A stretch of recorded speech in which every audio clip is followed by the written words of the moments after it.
Bago natin simulan ang ating video, nais ko munang magbigay ng taos-pusong pasasalamat sa inyong walang sawang pagsuporta at pagmamahal sa ating YouTube channel. Ang inyong patuloy na pagtangkilik at tiwala ay nagiging inspirasyon para sa amin upang patuloy na maghatid ng mga dekalidad na content. Salamat sa pagiging bahagi ng ating journey, at dahil sa inyo, patuloy tayong magtatagumpay. Sinabi ni Tishak na wala raw itong sense. Sagot ni Dasu, hindi rin daw niya maintindihan dahil para sa napakasimpleng gantimpala, nagbabayad ang mga mangangaso ng ganong kalaking halaga. Tinanong niya kung wala lang ba sa kanila ang 100 milyong won. Iyon daw ang kafe ni Tishak Barnett. Naiirita si Tishak at sinabing iyon nga mismo ang punto niya. Tinanong niya kung alam ba ni Do kung ilang tasa ng kape ang mabibili sa ganong halaga ng pera. Sumagot si Do na ganoon din ang sitwasyon sa restaurant. Hindi lang iyon, dahil kapag ibinawas pa ang gastos sa pasahod ng mga empleyado, sangkap ng pagkain, at gastos sa entertainment, halos wala nang matitirang tubo. Napatingin ang isang empleyado ng kafe sa dalawa habang nagtatalo at nagkomentong nadagdag na naman daw sila sa listahan. Nagalit si Dasu nang marinig na idodonate ng bida ang lahat ng kinita nito. Gayong may kabuuang 35 customer ito mula kahapon hanggang ngayon, ibig sabihin ay kumita ito ng humigit kumulang 3 bilyon at 500 milyong won, at ibibigay pa raw ang lahat bilang donasyon. Sinabi ni Tishak na wala raw katuturan iyon dahil sa huli, natural lang na itinatabi ng mga tao ang pera para sa sarili nila. Sumang-ayon si Do at nagtanong kung pwede ba nilang kasuhan ang bida ng panlilinlang. Sumagot si Tishak na mahirap patunayan ang fraud pero pwedeng pasukan sa usapin ng food sanitation o kalinisan ng pagkain. Sumang-ayon si Do sa ideyang iyon. Sinabi ni Tishak na may kilala siyang abogado, pero kailangan daw nilang kumilos ng maingat. Habang nag-uusap ang dalawa, may waitress na naghain ng Amerikano sa isa sa mga customer. Dagdag ni Dasu, may kilala raw siyang tao sa ahensya ng food sanitation at maaari silang humiling ng agarang inspection. Ayon sa kanya, sa paraang ito ay maaari nilang pabagsakin si Songwoo ng tuluyan. Dagdag ni Tishak, gagawa raw sila ng pagkaing mukhang nakakain, pero gagawin nilang parang basura ang reputasyon ng pagkain ng kalaban. Kailangan din daw nilang mag-ipon ng pera para maglagay ng mamahaling item bilang gantimpala. Sinabi ni Do na kikita raw sila ng malaki sa ilalim ng dahilan na donasyon. Nagtawanan silang dalawa, sinasabing yayaman sila sa ganitong paraan. Ayon kay Tishak, para raw itong legal na sugal, maglalabas ka ng kaunting puhunan at kikita ng mas malaki. Nakangiting sinabi ni Dasu na madaling mauuto ang mga mangangaso sa ganitong sistema. Habang nagtatawanan sila, biglang tumayo ang naunang customer at humarap sa kanilang dalawa. Hinawakan ni O'Keefe ang ulo ng dalawa at sinabing gusto lang niyang linawin ang isang maliit na hindi pagkakaunawaan. Nagsimulang manginig ang dalawa habang ipinaliwanag ni O'Keefe na una sa lahat, ang restaurant ng bida ay rehistrado bilang isang hunter training center sa ilalim ng isang espesyal na batas. Itinuro ni O'Keefe na ang mga pagkaing niluluto ni Songwoo ay espesyal para sa survival training, kaya hindi isyu ang food sanitation dito. Kinuskos niya ang mga mukha ng dalawa habang nagpapatuloy sa pagsasalita. Pangalawa, sa mga emergency na sitwasyon, kahit basura o karne ng halimaw ay kakainin ng mga mangangaso ng walang pag-aalinlangan. Ayon kay O'Keefe, gaano man kasama ang itsura ng pagkain, kakayanin pa rin itong kainin ng mga mangangaso. Binitawan niya ang dalawa na pilit nagpapaliwanag na nagkaroon lang ng hindi pagkakaintindihan. Naiirita, biglang sinuntok ni O'Keefe ang mesa, dahilan para manginig sa takot ang dalawa. Mariin niya silang tinitigan at sinabing, "Pangatlo, paano ninyo nagawang mag-isip ng ganyan tungkol sa isang taong tulad ng bida?" Ipinahayag ni O'Keefe na si Songwoo ay hindi isang walang kwentang taong sakam sa pera tulad nila. Sa matinding takot, nagyakapan ang dalawa. Tinapos ni O'Keefe ang pagsita sa pagsasabing, "At panghuli, Itigil ninyo na ang kabaliwang ito kung ayaw ninyong makaharap ang abogadong iyon o maging biktima ng isang biglaang inspeksyon sa kalinisan ng pagkain. Tumalikod si O'Keefe habang ang dalawa ay nanatiling nakaupo, nanginginig at takot na takot. Bigla na lamang silang tumakbo palabas habang nagsisigawan. Nagulat ang waitress at sumigaw kung saan sila pupunta, pero binuksan ng dalawa ang pinto at tuluyang naglaho. Maya-maya, hinawakan ni O'Keefe ang balikat ng waitress at humiling ng isa pang iced Americano. Tumingin ang waitress sa bintana at nakita ang dalawa na tumatakbo sa ulan habang umiiyak. Pagtingin niya kay O'Keefe, litong-lito siya. Ngumiti siya at tinanong kung anong size ang gusto niya.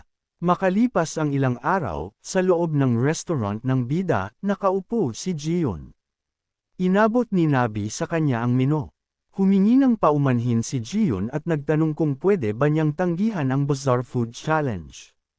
Nagtago siya sa likod ng menu, at ngumiti ang bida at sinabing, ayos lang, hindi na natin itutuloy ang ideyang iyon. Napaisip si Jion na sa tuwing naaalala niya ang pinagdaanan niya noon, kinikilabutan pa rin siya, at ayaw na niyang maulit iyon. Ngunit ang mga regular na luto ng bida ay pinakamasarap sa buong mundo. Napangiti siya, iniisip pa na bukod sa lahat, gwapo pa ito. Habang tinitingnan niya ang menu, nakita niyang ang special of the day ay carbonara at sinabi niyang paborito niya ang carbonara. Sinabi ng bida na mabuti iyon at agad niya itong ihahanda para sa kanya. Bigla siyang napatingin sa bida at nagulat. Bahagya siyang tumayo, litong-lito, at tinanong kung tumaba ba ito. Bilugan na raw ang mukha ni Jungwoo. Hinawakan ni Jungwoo ang sarili niyang mukha at siya man ay nagulat sa naramdaman niya. Malungkot na sinabi ng bida na hindi siya makapaniwalang sobrang tumaba siya. Kahit noong mandirigma pa raw siya, hindi naman siya tumataba. Ngayon pa raw na isa na siyang transcendent, saka pa siya biglang tumaba ng ganito. Tinitigan siya ni Ji-han at sinabing noong isang linggo ay hindi naman ganito ang itsura niya, at tinanong kung may binago ba siya sa kinakain niya. Sumagot si Sunungwoo na kumain lang daw siya ng isang buong pizza at uminom ng soft drinks habang nanunood ng pelikula. Naupo si Ji-han at sinabing imposibleng tumaba siya ng ganyan dahil lang doon.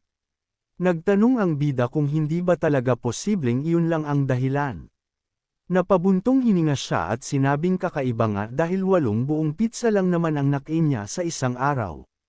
Biglang tumayo si Ji-hoon, inis na inis, at sinabing sandali lang. Nagulat si Sunungwoo at nagtanong kung ano ang nagawa niyang mali.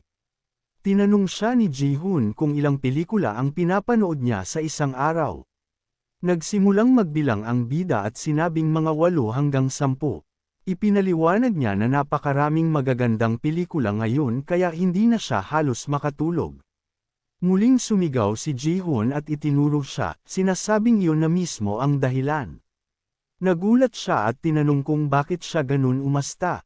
Galit na galit, sinimulan ni Ji-hoon na hampasin ang counter at sinabing malinaw na iyon na ang problema. Tinanong niya kung anong laki ng soft drinks ang iniinom niya. Sinagot ng bida na 1.5 litro. Lalong nagalit si Ji-hoon at sinabing sinong hindi tataba sa ganong dami ng kinakain at iniinom. Tinitigan niya ang bida at tinanong kung ano pa ang kinain niya bukod doon. Inamin ng bida na tumikim din siya ng kaunting lutong pagkain ni Nabi at kumain din siya ng mga chichirya. Hindi makapaniwala si Ji-hoon na bukod sa lahat ng iyon ay kumain pa siya ng merienda. Sa isip niya, para na itong direktang tiket papuntang ospital. Samantala, napaisip ang bida kung dahil ba ito sa sanay na ang panlasa niya sa pagkain sa Terra, at nang bumalik siya sa Earth ay bumalik sa normal ang panlasa niya. Nalungkot siya at sinabi na kaya hindi dapat puro masasarap lang ang kinakain. Inilapag niya sa harap ni Ji-hoon ang magandang plato ng carbonara na inorder nito, kasama na rin ang panghimagas. Tiningnan ni Ji-hoon ang plato at tinanong kung hindi ba sobra ang dami. Nagtanong siya kung sinadya ba ng bida na damihan ang serving para tumaba rin siya. Tumalikod ang bida, halatang pilit iniiwasan ang tanong. Napansin ni Gion ang dessert at nagtanong kung bakit may sorbetes doon. Sinabi ni Sunungwoo na libre na lang iyon. Medyo naiilang, kinuha ni Gion ang tinidor at naghanda ng kumain. Maya-maya, dumilim na ang gabi at isinara na niya ang restaurant. Sa loob, naging mabigat at malungkot ang atmosphere. Sinabi ng bida na bumalik siya sa kanyang pinanggalingan na matagal na niyang nami-miss, at nakatikim siya ng masasarap na pagkain doon. Sobrang sarap daw ng mga iyon kaya naparami ang kain niya habang nanunood ng mga pelikula. Pati si Nabi ay nalungkot. Nainas ang bida at malakas na hinampas ang mesa, sumisigaw na isa siyang kabiguan bilang mandirigma. Hindi na napigilan ni Nabi ang luha at biglang umiyak. Ipinakita niya ang tiyan niya at sinabing nakausli pa rin daw ang kanyang tiyan. Tiningnan siya ng bida at sinabing natural lang iyon dahil sa dami ng ipinapakain sa kanya ni Ana. Lubos na nalungkot si Nabi at sinabing kaya raw siya nadidisqualify bilang isang Ororos. Naiirita si Sunungwoo at sinabing konting taba lang naman ang nadagdag kay Nabi, pero parang grabe na ang drama nito. Tinanong pa ng bida kung ano na lang ang sasabihin niya sa sarili niya dahil mas mataba pa siya kaysa kay Nabi. Sumandal siya sa counter at napabuntong hininga, sinasabing kahit papaano ay cute pa rin ang mga pusa. Tinapik ni Nabi ang likod niya at sinabing cute rin siya, tinatawag pa siyang isang mandirigma. Umiiyak ang bida at sinabing hindi iyon nakakatulong. Sa wakas, nagdesisyon ang bida. Itinali niya ang apron at sinabing ito ang parusang ipapataw niya sa sarili. Sumang-ayon si Nabi at sinabing paparusahan din niya ang sarili niya. May kinuha siyang mga gamit mula sa inventaryo niya. Pinitik niya ang daliri at sinabing mula ngayon, 3-star meals na lang ang ihahanda niya para sa mga mangangaso. Ngunit ang ihahanda niya sa sandaling iyon ay isang 4-star dish. Ang pangunahing sangkap ay karne ng isang dambuhalang uwak, isang nilalang na napakabihira, at hindi raw ito maihahambing kahit sa karne ng dragon.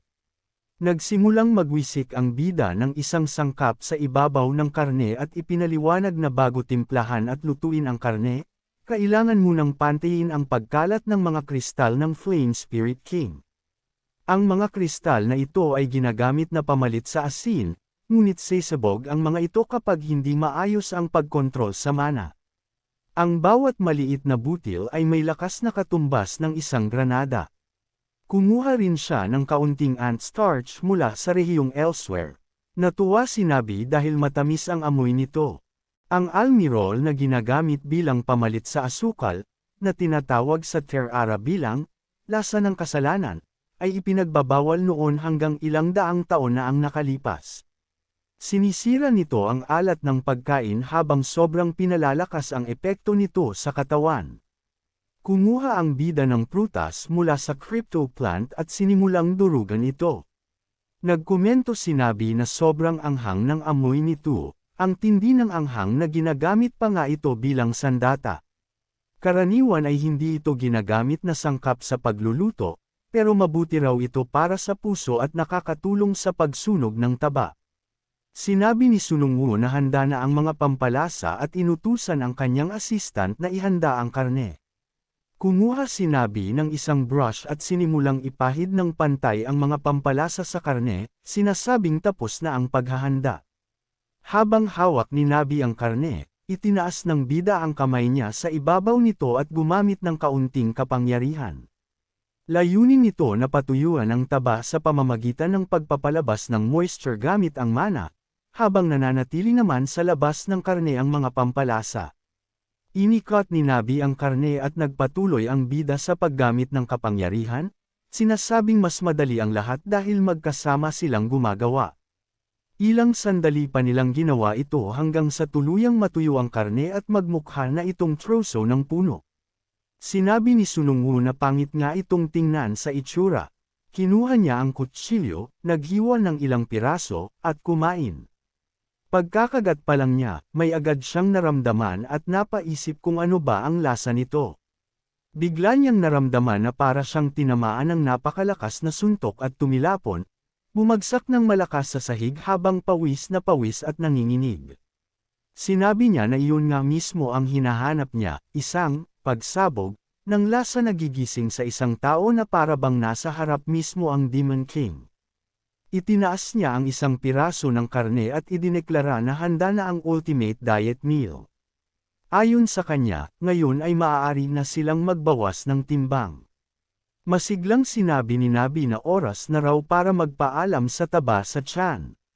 Kinabukasan, bumalik si Ji-hoon para bisitahin ang bida. Pagbukas pa lang niya ng pinto, nakangiti siyang bumati ng, "Magandang umaga, gwapo at perpekto."